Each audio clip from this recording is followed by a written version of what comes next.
자기의 뜻대로 고관 120명을 세워 전국을 통치하게 하고 또 그들 위에 총리 셋을 두었으니 다니엘이 그 중에 하나이라. 이는 고관들로 총리에게 자기의 직무를 보고하게 하여 왕에게 손해가 없게 하려 함이었더라. 다니엘은 마음이 민첩하여 총리들과 고관들 위에 뛰어나므로 왕이 그를 세워 전국을 다스리게 하고자 한지라. 이에 총리들과 고관들이 국사에 대하여 다니엘을 고발할 근거를 찾고자 하였으나 아무 근거 아무 허물도 찾지 못하였으니 이는 그가 충성되어 아무 그릇됨도 없고 아무 허물도 없음이었더라. 그들이 이르되 이 다니엘은 그 하나님의 율법에서 근거를 찾지 못하면 그를 고발할 수 없으리라 하고, 이에 총리들과 고관들이 모여 왕에게 나아가서 그에게 말하되 다리오 왕이여 만수무강하옵소서. 나라의 모든 총리와 지사와 총독과 법관과 관원의 의논하고 왕에게 한 법률을 세우며 한 금령을 정하실 것을 구하나이다. 왕이여, 그것은 곧 이제부터 30일 동안에 누구든지 왕 외에 어떤 신에게나 사람에게 무엇을 구하면 사자굴에 던져넣기로 한 것이니이다. 그런즉 왕이여, 원하건대 금령을 세우시고 그 조서에 왕의 도장을 찍어 메대와 바사의 고치지 아니하는 규례를 따라 그것을 다시 고치지 못하게 하옵소서 하매, 이에 다리오 왕이 조서에 왕의 도장을 찍어 금령을 내니라. 다니엘이 이 조서에 왕의 도장이 찍힌 것을 알고도 자기 집에 돌아가서는 윗방에 올라가 예루살렘으로 향한 창문을 열고 전에 하던 대로 하루 3번씩 무릎을 꿇고 기도하며 그의 하나님께 감사하였더라.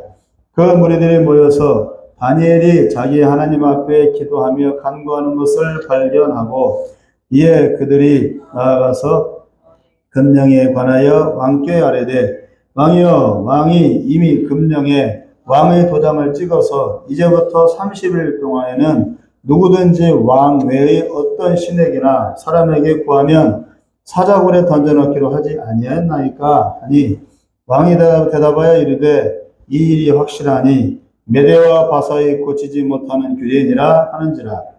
그들이 왕 앞에서 말하여 이르되 왕이여, 사로잡혀온 유다 자손 중에 다니엘이 왕과 왕의 도장이 찍힌 금령을 존중하지 아니하고 하루 3번씩 기도하나이다 하니, 왕이 이 말을 듣고 그로 말미암아 심히 근심하여 다니엘을 구원하려고 마음을 쓰며 그를 건져내려고 힘을 다하다가 해가 질 때에 이르렀더라. 그 무리들이 또 모여 왕에게로 나와서 왕께 말하되 왕이여, 메대와 바사의 규례를 아시거니와 왕께서 세우신 금령과 법도는 고치지 못할 것이니이다 하니, 이에 왕이 명령하매 다니엘을 끌어다가 사자굴에 던져넣는지라. 왕이 다니엘에게 이르되 네가 항상 섬기는 너의 하나님이 너를 구원하시리라 하니라. 이에 돌을 굴려다가 굴 어기를 막음에 왕이 그의 도장과 귀족들의 도장으로 공하였으니 이는 다니엘에 대한 조치를 고치지 못하게 하려 함이었더라. 왕이 궁에 돌아가서는 밤이 새도록 금식하고 그 앞에 오락을 그치고 잠자기를 마다하니라. 이튿날에 왕이 새벽에 일어나 급히 사자굴로 가서 다니엘이 든 굴에 가까이 이르러서 슬피 소리질러 다니엘에게 묻되 살아계시는 하나님의 종 다니엘아, 네가 항상 섬기는 네 하나님이 사자들에게서 능히 너를 구원하셨느냐 하니라. 다니엘이 왕에게 아뢰되 왕이여, 원하건대 왕은 만수무강하옵소서. 나의 하나님이 이미 그의 천사를 보내어 사자들의 입을 봉하셨으므로 사자들이 나를 상해하지 못하였사오니 이는 나의 무죄함이 그 앞에 명백함이오며, 또 왕이여, 나는 왕에게도 해를 끼치지 아니하였나이다 하니라. 왕이 심히 기뻐서 명하여 다니엘을 굴에서 올리라 하매 그들이 다니엘을 굴에서 올린즉 그의 몸이 조금도 상하지 아니하였으니 이는 그가 자기의 하나님을 믿음이었더라. 왕이 말하여 다니엘을 참수한 사람들을 끌어오게 하고 그들을 그들의 처자들과 함께 사자굴에 던져넣게 하였더니 그들이 굴바닥에 닿기도 전에 사자들이 곧 그들을 움켜서 그 뼈까지도 부서뜨렸더라. 이에 다리오 왕이 온 땅에 있는 모든 백성과 나라들과 언어가 다른 모든 사람들에게 조서를 내려 이르되 원하건대 너희에게 큰 평강이 있을지어다. 내가 이제 조서를 내리노라. 내 나라 관할 아래에 있는 사람들은 다 다니엘의 하나님 앞에서 떨며 두려워할지니 그는 살아계시는 하나님이시요 영원히 변하지 않으실 이시며 그의 나라는 멸망하지 아니할 것이요 그의 권세는 무궁할 것이며 그는 구원도 하시며 건져내기도 하시며 하늘에서든지 땅에서든지 이적과 기사를 행하시는 이로써 다니엘을 구원하여 사자의 입에서 벗어나게 하셨음이라 하였더라. 이 다니엘이 다리오 왕의 시대와 바사 사람 고레스 왕의 시대에 형통하였더라. 잠깐 기도하겠습니다. 오늘도 주님 앞에 나와 예배할 수 있게 해주셔서 감사합니다. 몸만 나오지 않고 온 마음을 다하여 하나님께 예배하고 또 주의 말씀을 가슴에 새기는 은혜의 시간이 되게 하여 주옵소서. 이 시간 믿음의 사람 다니엘에 대해서 잠시 살펴보고자 합니다. 만화만 타양 땅에서 외톨이로 주변의 위협 속에서도 자신의 본분과 믿음을 지켜내어 승리한 그의 모습을 통해 우리 역시도 거꾸로 가는 이 세상에서 불변하신 하나님의 말씀에 순종하고 그 뜻에 따라 도전하고 개척하고 그래서 반드시 승리하는 그런 삶을 살기를 원합니다. 주의 성령께서 우리의 가슴을 두들겨 주시고 무지한 우리의 심령을 활짝 열어 주시옵소서. 예수님의 이름으로 기도합니다. 아멘. 이스라엘이란 나라가 생길 때에는 우여곡절이 많았습니다. 이스라엘의 조상인 아브라함을 하나님이 부르실 때 니므롯이란 자가 자기가 왕이고 하나님보다 높다고 교만을 떨면서 바벨탑을 쌓고 대제국을 이루어 중동 지역을 다스린 지가 한참 지나 그 자손들이 왕위를 이어받아 바벨론이란 타락하고 반하나님적인 악한 나라를 통해 니므롯이 통치하고 있었습니다. 그 자손들이 온갖 우상을 만들고 하나님과 반대되는 문화와 습관들을 온 세상에 퍼뜨리고 있었습니다.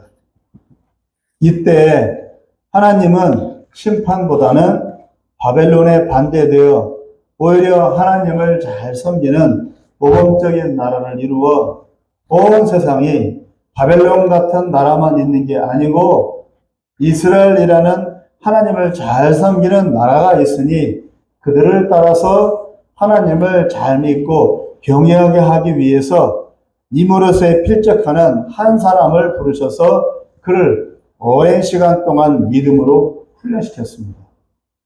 그가 바로 이스라엘의 조상인 아브라함입니다. 니므롯은 바벨탑을 쌓고 자기가 하나님보다 높아지겠다고 교만했지만 아브라함에게는 내가 가라는 대로 가고 내가 약속을 줄 때까지 이룰 때까지 기다리라고 하시며 믿음과 순종 훈련을 아브라함에게 시키셨습니다.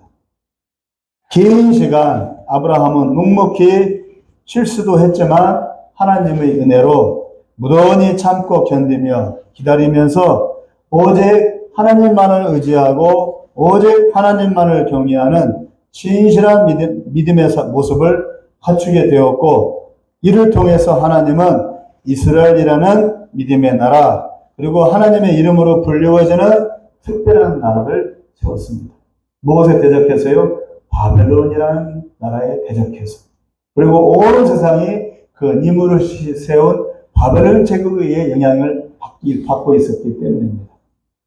우리나라 민족도 고조선 시대, 이전 그 고조선 시대에도 바로 메소포타미아 문명, 바벨론 제국의 영향을 받아 우리나라도 그렇게 우상을 숭배하는 민족이 됐던 거예요.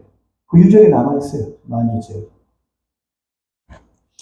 그러니까 온 세상에 니므롯이 세운 바벨론 제국의 그 메소포타미아 반하나님적인 문명이 온 세상으로 퍼져가게 된 겁니다.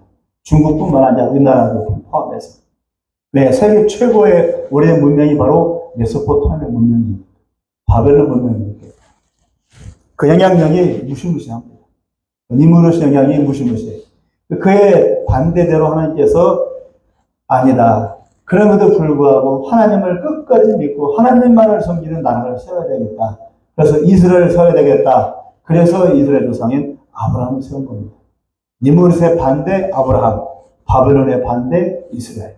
아셨죠? 그래서 바벨론 제국은 하나님을 안 믿는 모든 나라와 민족들의 어머니 격으로 그들에게 불신앙적이고 불편만한 의식과 사상과 문화와 전통들을 퍼뜨렸고, 반대로 이스라엘은 하나님을 믿는 모습을 온 세상에 보여주었던 겁니다. 바벨론과 이스라엘. 그 모습이 어디에 그대로 나와요? 요한계시록에 나옵니다. 요한계시록에 바벨론이 나와요. 그리고 이스라엘이 나와요. 이 두 대립 속에서 이스라엘은 온 세상의 적으로 낙인 찍혀서 어려움을 당했습니다. 왜? 온 세상은 다 니무롯 바벨론의 영향을 받아 반하나님적인 문화 문명으로 찌들었습니다. 그런데 유별나게 이스라엘만 하나님을 섬겨요. 그러니 당연히 이스라엘은 왕따가 되는 거죠. 왜냐하면 이스라엘만 하나님을 신으로 믿고 그 말씀에 따랐기 때문입니다. 이때 우리 한민족은 어떠했습니까? 우리 민족, 우리 한민족, 동이민족. 이스라엘처럼 하나님을 유일한 신으로 믿고 경외했습니까? 오히려 우리 한민족은 세상에서 가장 오래되고 뿌리 깊은 종교인 샤머니즘, 즉 무당 푸닥거리하는 종교의 본상지가 되어 세계 모든 샤머니즘의 중심 노릇을 하고 있었습니다. 그 이적이 바로 요한 문명이 그대로 나와 있습니다. 샤머니즘 문명, 세계 최고의 문명, 메소포타미아 문명과 동시대입니다. 항아 문명보다 1000년이 앞섭니다. 샤머니즘은 사람 몸에 귀신을 불러들이고 귀신의 말을 듣고 귀신과 소통하는 매우 자극적이고 원색적인 우상 종교입니다. 불경을 외우고 꼬란을 외우는 정도가 아니고 귀신과 직접 얘기하고 귀신에게 복종하는 종교이니 사람의 정신과 혼을 쏙 빼놓는 아주 무서운 종교가 바로 샤머니즘, 무당 푸닥거리 종교입니다. 우리 무당 푸닥거리 잘하죠? 어릴 때도 무당 푸닥거리 많이 했죠. 그게 하나님 앞에 큰 죄란들이에요. 샤머니즘의 특징은 산 사람을 죽은 사람과 같이 생매장시키는 순장제도가 있고, 우리 부여에 순장제도가 있었습니다. 아기를 불에 태워서 제사하는 습관이 있었고, 인신제사. 그 다음에 여신을 숭배하는 모계사업의 특징이 있어서 성적으로 매우 문란했습니다. 여문명에 가보면 여신 숭배이 있어요. 여신이 있어요. 이런 풍토에서 우리 민족은 5000년을 넘게 죄 지으며 살아왔습니다. 그러나 이스라엘은 주변 나라에 두들겨 맞아가면서도 하나님을 섬겼고 믿음으로 살고자 했습니다. 그러나 이스라엘도 주변 나라의 영향을 받아 우리도 왕이 필요하다고 하면서 왕을 세웠고, 결국 왕이 서면 정치의 영향을 받아 백성들은 왕의 왕권, 그 정치의 세력 아래에 짓눌려 살면서 왕들의 악영향을 받아 하나님을 버리기 시작했습니다. 지금 정권이 바로 하나님을 배역하는 정권입니다. 사람들은 정치의 영향을 받을 수밖에 없어요. 정치를 받지 않는 사람은 아무도 없어요. 그만큼 정치가 무섭습니다. 그런데 지금 정권이 정치를 잡아버렸어요. 그래서 국민들은 당연히 그 정치 세력 아래에서 허덕일 수밖에 없는 거예요. 그러니까 정권을 잡고 정치력을 잡는 자가 바로 큰 수혜를 얻는 겁니다. 그러다가 오늘 본문에서처럼 신바벨론, 니무롯이 세운 고대 바벨론이 아닌 신바벨론이라는 나라가 쳐들어와 결국 이스라엘이 멸망당하고 말았습니다. 신바벨론 제국은 지금까지 유적이 남아있는데, 이는 니무롯이 바벨탑 때 세운 고대 바벨론 제국을 다시 부흥시켜 새로 이룬 나라입니다. 결국 하나님을 배역하는 바벨론이 하나님을 경외하는 이스라엘을 멸망시킨 것입니다. 이 때문에 하나님은 이스라엘 민족에게 믿음을 키우고 말씀에 순종하며 오직 하나님만 의지해야 이길 수 있다고 했지만 그들은 말을 안 듣고 자기들의 눈에 보이고 판단되는 대로 산 결과 이렇게 멸망당하고 만 것입니다. 하나님만 의지하면 하나님이 보호해 주시고 부족한 게 없도록 해 주시겠다고 이스라엘과 분명히 약속을 했는데 그들은 참지 못하고 주변 나라 습관을 따르고 하나님 아닌 다른 신을 섬기고 하나님의 말씀을 어기고 하나님이 보낸 선지자들을 두들겨 패거나 죽여버렸습니다. 결국 그들은 화를 자초하여 바벨론 제국의 침략을 받아 멸망당하고 말았습니다. 그리고 이스라엘이 젊고 총명한 청년들을 잡아가서 바벨론을 위해 쓰일 제목으로 키우고자 했습니다. 그 중에 한 명이 오늘 본문에 나오는 다니엘입니다. 다니엘을 설명하려고 지금 서론을 이렇게 길게 잡은 겁니다. 그러니까 나라가 망한 나라의 포로로 잡혀와 지금 바벨론 저기 와 있는 사람, 그게 바로 다니엘이다 그겁니다. 다니엘의 심리 어떤 심리입니까? 망한 나라의 포로로 잡혀온 어린아이입니다. 다니엘. 아셨죠? 여기가 지금 이스라엘이 아니라 나라는 망했어요. 부모 다 죽었어요. 지금 이스라엘을 멸망시킨 적국의 포로로 잡혀와가지고 지금 총리가 되고 지금 쓰임받고 있는 겁니다. 다니엘. 딴 나라, 적국 나라의 왕의 신하가 된 거예요. 얼마나 기구하겠어요, 그 심정. 나라는 망했고, 부모 친척은 모두 죽고, 집안은 망하고, 남은 것은 혈혈 단신이었습니다. 그러나 총명하고 율법 공부를 많이 한 탓에 하나님께 대한 믿음과 지식이 풍성했습니다. 바벨론은 우상을 섬기는 나라였고 왕을 신처럼 떠받드는 나라였습니다. 그래서 신상에 절하고 바벨론의 법을 따라야 한다고 했는데 다니엘은 어린 나이에도 불구하고 절대로 신상에 절 안 하고 하나님을 반역하는 법에는 따를 수 없다고 하였고 하루 3번 기도하는 유대인의 전통을 결코 멈추지 않겠다고 하며 죽을 각오로 그리했습니다. 하루 3번 다니엘이 기도한 것은 다니엘이 난 하루 3번 기도할 거야 해서 정하고서 기도한 게 아니라 이건 이스라엘의 전통이라고. 이스라엘 사람이라면 특히 율법을 지키는 바리새인이라면 하루 3번 기도해요. 누구나 다. 그러니까 다니엘이 그 전통대로 한 거예요. 습관대로. 다니엘이 특별해서 하루 3번 기도한 게 아니다. 처음에는 핍박과 모함을 받아 어려움을 당했지만 맡겨진 일을 잘하고 매사에 성실했던 그를 보고 왕이 인정했고 죽을 위기에 처해서도 기적처럼 하나님이 살려주시는 것을 보면서 다니엘 옆에는 하나님이 계신다고 주변 사람들이 그 왕도 인정을 한 것입니다. 그렇게 바벨론 제국에서 신앙을 지킨 다니엘은 새로운 제국 메대 왕국에서도 역시 인정을 받아 총리가 되어 중요한 직분을 받았고 역시나 다니엘은 누구의 명령에도 불구하고 하나님의 말씀에 어긋나는 일에는 절대 양보하지 않았습니다. 3절을 읽겠습니다. 시작. 다니엘은 마음이 민첩하여 총리들과 고관들 위에 뛰어남으로 왕이 그를 세워 전국을 다스리게 하고자 한지라.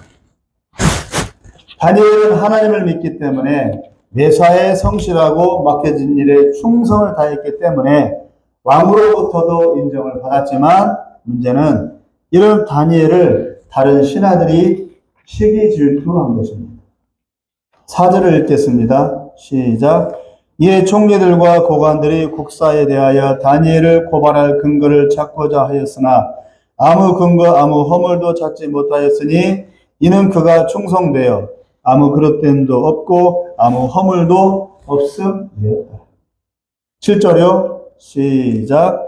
나라의 모든 총리와 지사와 총독과 법관과 관원이 의논하고 왕에게 한 법률을 세우며 한 금령을 정하실 것을 구하나이다. 왕이여, 그것은 곧 이제부터 30일 동안에 누구든지 왕 외의 어떤 신에게나 사람에게 무엇을 구하면 사자굴에 던져넣기로 한 것이니이다. 이것을 지들이 만들어서 왕이 올렸어. 이런 법을 만들었거든요. 그러니까 왕은 조언하는 거죠. 자기 외에는 다른 신에 절하지 말라고 했습니다. 지금 정부하고 똑같아요. 엉망진창인 말도 안 되는 법을 만들어 놓고 그 법을 지키라고 하는 건 똑같아요. 왜? 다니엘을 잡으려고. 지금 정권은 윤석열을 잡으려고. 보수진영을 잡으려고. 국민의힘당을 잡으려고. 싹을 잡으려고. 싹을 없애려고. 똑같아요. 그때나 지금이나. 그렇죠? 법을 만들어서 왕이 올리니까 왕은 검토도 안 해보고 이 법이 백성들을 위해서 합당하냐 합당하지 않느냐를 따지지도 않고 자기를 하고 왕 외에 단신에 들어오지 말고 하니까 좋아라 하면서 그냥 그래 합니다. 지금도 똑같아요.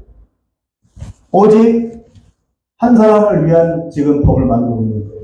그러니까 다 좋아라 하는 거예요. 메대왕 다리오를 신처럼 떠받들며 그에게 기도하고 엎드리라는 뜻입니다. 실제로 그 내용은. 그리고 다른 신을 찾지 말랍니다. 그러나 다니엘에게는 하나님밖에 없어요. 메대왕, 다리오왕 같은 건 안중에도 없어요. 왕 같은 건 안중에도 없어요. 난 이미 죽은 목숨이에요. 이미 나라가 망했잖아요. 부모 자식 다 죽었잖아요. 자기 혼자만 포로로 잡혀왔잖아요. 살아 뭐하게. 그냥 살아있으니까 하는 것 뿐이에요, 사실.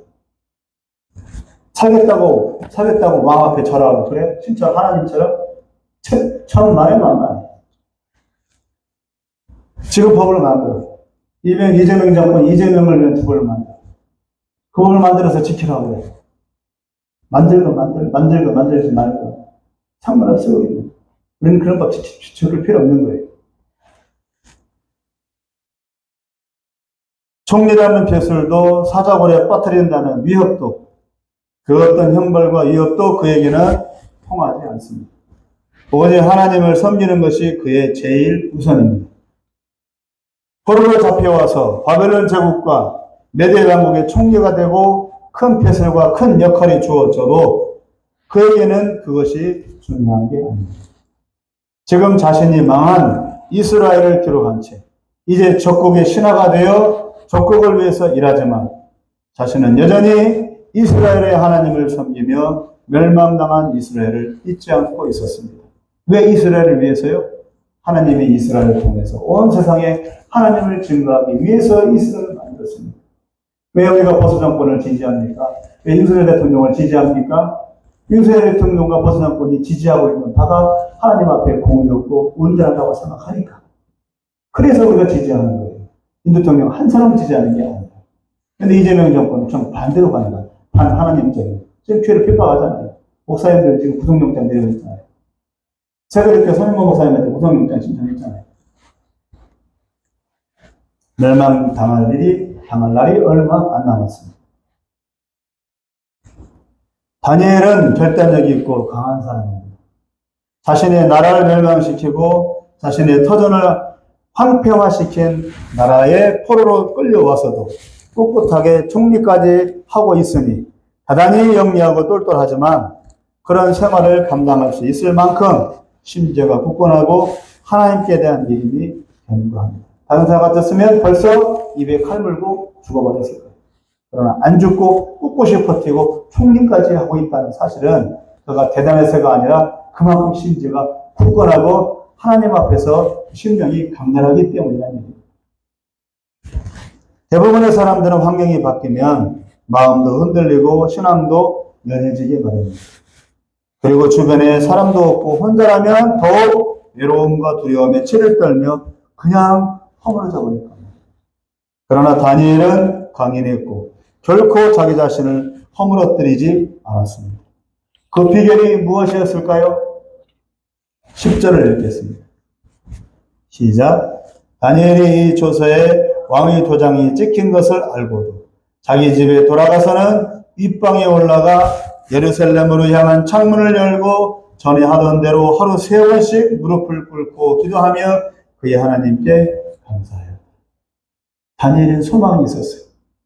예루살렘. 그 예루살렘이 하나님. 이 소망 때문에 다니엘은 버틸 수 있었던 거예요.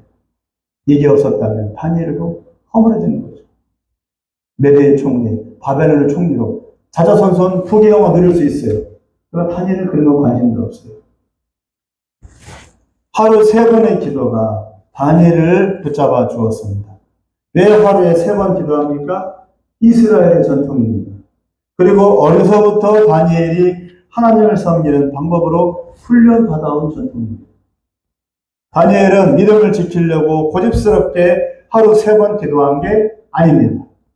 나는 유대인이야. 결코 이스라엘 전통을 양보할 수 없어. 하는 고집으로 한 게 아니고, 또는 다니엘의 믿음이 너무너무 엄청나서 절대로 이 3번 기도조차도 양보하지 않겠다고 결정한 것도 아닙니다. 어찌 보면 다니엘은 살기 위해, 자기의 믿음을 지키기 위해서 이 하루 3번 기도를 꼭 붙잡았는지 모릅니다. 이것만 넣어줄 수 없어. 이거 없으면 죽어. 망한 나라의 고아로서 외로움과 두려움과 상실감과 우울감과 절망감을 이기기 위해서 다니엘은 최소한 3번의 기도만큼은 빼앗길 수 없었던 것입니다. 그 3번의 기도가 자신의 유일한 숨구멍이었고, 살아있다는, 그리고 하나님 앞에 내가 있다는 발버둥이었기 때문입니다. 하던 일을 내려놓고 제가 붙잡은 것은 기도였습니다. 개척을 했지만 탕민 예배당에서 할 수 있는 것은 기도밖에 없었습니다. 지금도 여전히 고단하게 일하고 돌아와서 영원히 쉴 수 있는 시간은 하나님 앞에 나와 기도하는 것뿐입니다. 기도는 무언가를 달라고 간구하는 것만을 의미하지는 않습니다. 하나님 앞에 나와 상실감과 두려움과 외로움을 달래고 위로받고 새 희망과 용기를 얻을 수 있는 만남의 시간, 바로 믿음의 시간이 바로 기도 시간입니다. 그래서 다시 시작하고 다시 마음을 다잡고 일어설 수가 있는 것입니다. 기도가 호흡입니다. 호흡하지 않으면 죽듯이 기도 없이는 살 수가 없습니다. 이것이 다니엘의 심정이었고 저희 심정입니다. 이런 심정으로 기도해 보신 적이 있습니까? 13절을 읽겠습니다. 시작. 그들이 왕 앞에서 말하여 이르되 왕에 사로잡혀온 유다 자손 중에 다니엘이 왕과 왕의 도장이 찍힌 금령을 존중하지 아니하고 하루 3번씩 기도하나이다. 왕의 금령을 어겼으니 죽어야지. 죽는 길밖에 없어요. 그러나 다니엘은 살기 위해서 하루 3번 기도를 쉴 수가 없었습니다. 결국 신하들이 3번 기도하는 다니엘을 고발하는 것은 다니엘의 숨통을 끊어놓겠다는 것입니다. 이것을 빼앗기고 양보하면 다니엘은 없습니다.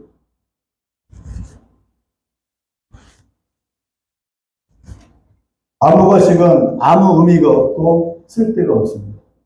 하나님께 기도하고 기도로 얻는 은혜가 없이 다니엘이 살 수 있는 길은 없습니다. 내 경건을 위해, 그리고 내 믿음 성장을 위해서 내가 구하는 것들을 얻기 위해서가 아니라 간절함과 갈급함과 갈망으로 기도할 줄 알아야 진정한 기도의 은혜가 임합니다. 하나님의 보좌를 흔드는 기도, 하나님의 마음을 움직이는 기도가 이 시대 우리에게 필요합니다. 돌 던지는 기도가 아니라 창공으로 화살을 쏘아 올리는 그런 기도가 필요합니다. 이 땅의 교회가 살 수 있는 길은 기도뿐입니다. 가슴을 찢고 간절함과 절박함으로 주님 앞에 엎드려야 다시 숨을 쉴 수가 있습니다. 가벼운 믿음, 가벼운 기도, 가벼운 예배로는 아무 역사가 나타나지 않습니다. 떼굴떼굴 뒹구는 간절함, 울고 불면서 간절히 하나님의 옷자락을 붙잡고 매달리는 가난하고 겸손한 마음을 기도로 쏟아내야 할 시급한 때입니다. 왜 이 시대 이 나라의 민족 가운데 이런 어려움이 있겠습니까? 왜 교회 목사님들이 구속영장을 받고 교회가 압수수색을 당하고 왜 교회가 어려움을 당할 수밖에 없습니까? 교회가 기도하지 않았기 때문입니다. 교회 예배당마다 예전에는 기도하는 사람들이 항상 있었고 기도 소리가 울려 퍼졌어요. 철학 기도는 다반사였어요. 그러나 지금 시대 교회는 기도할 줄 모릅니다. 이제는 기도할 줄을 몰라요. 어떻게 기도하는지 몰라요. 왜? 심장이 메말라서 기도하고 싶어도 기도할 마음이 생기지도 않아. 1시간 기도하면 끝나. 2시간 기도는 힘을 내야 해. 3시간 기도는 어림도 없어. 밤새워 기도 택도 없어. 왜? 마음에 간절함도 없고 갈급함도 없고 갈망도 다 사라져버렸기 때문에.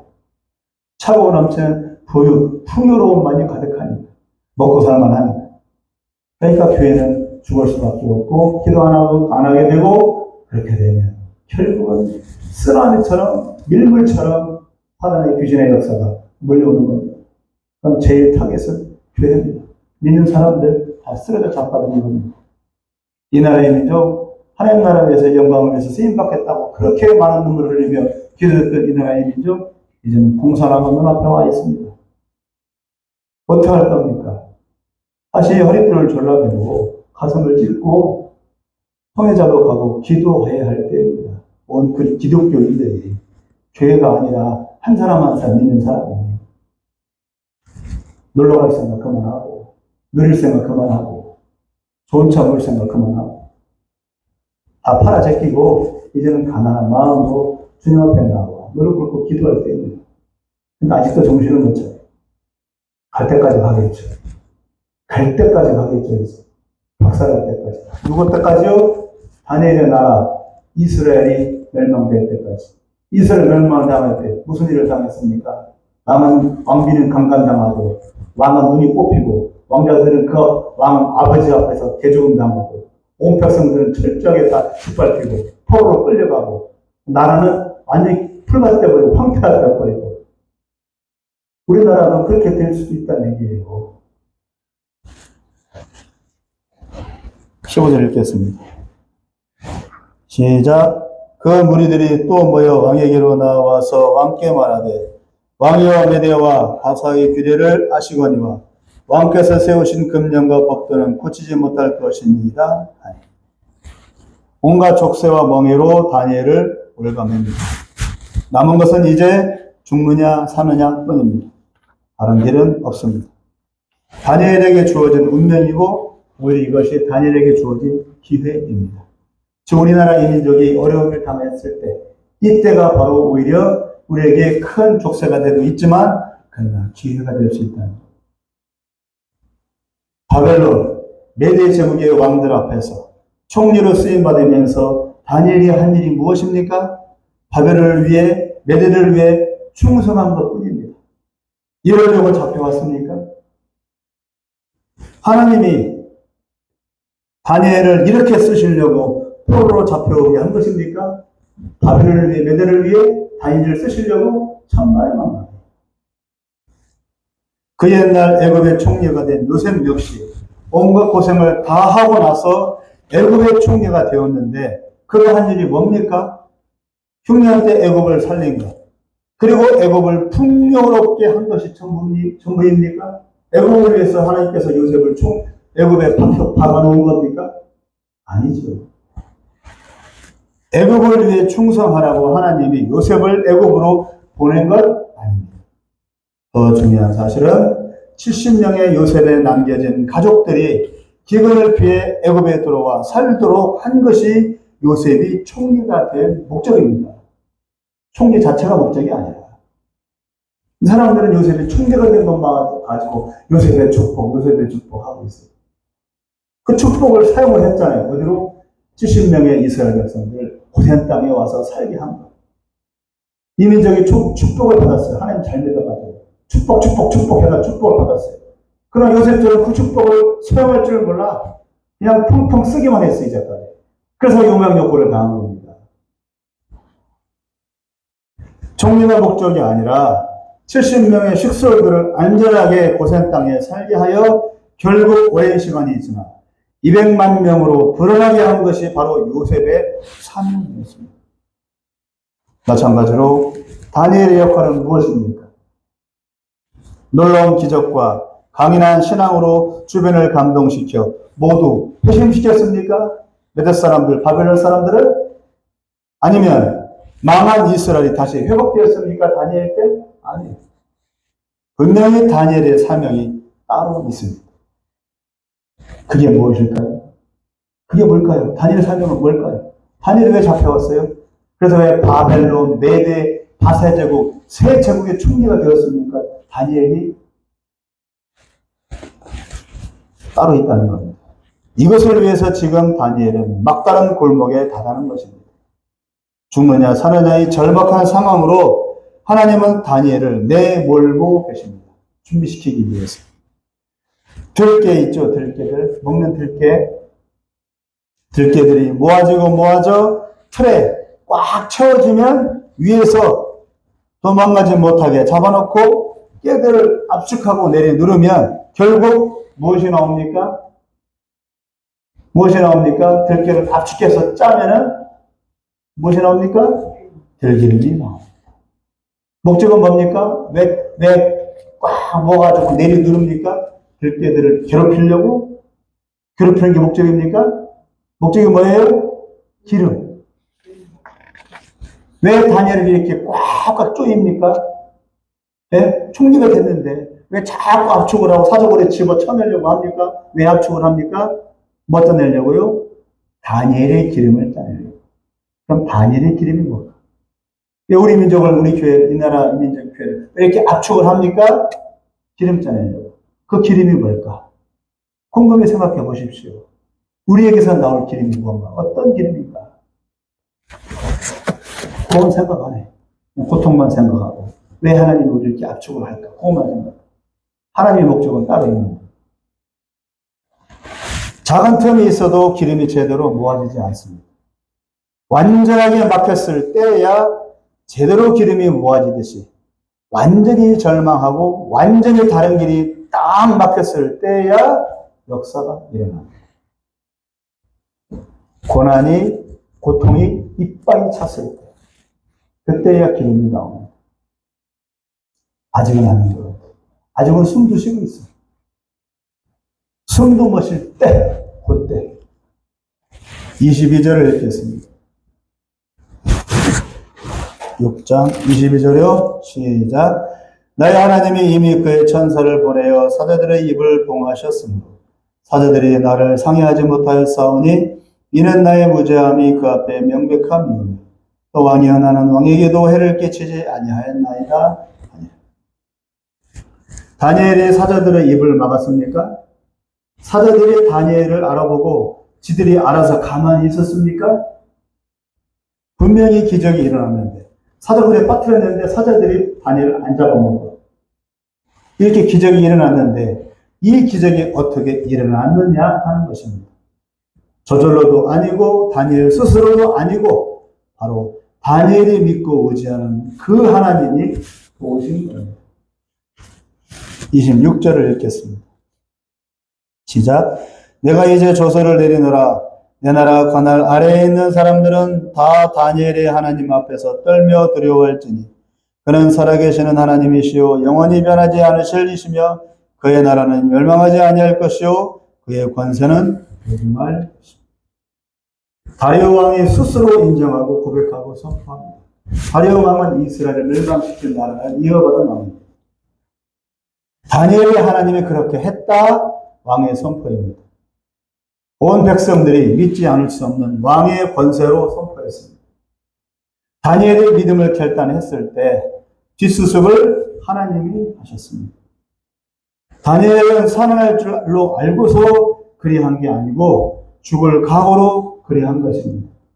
즉 죽음을 걸었습니다. 목숨을 걸었습니다. 그러자 하나님이 자리에서 일어나 다니엘을 살리셨습니다.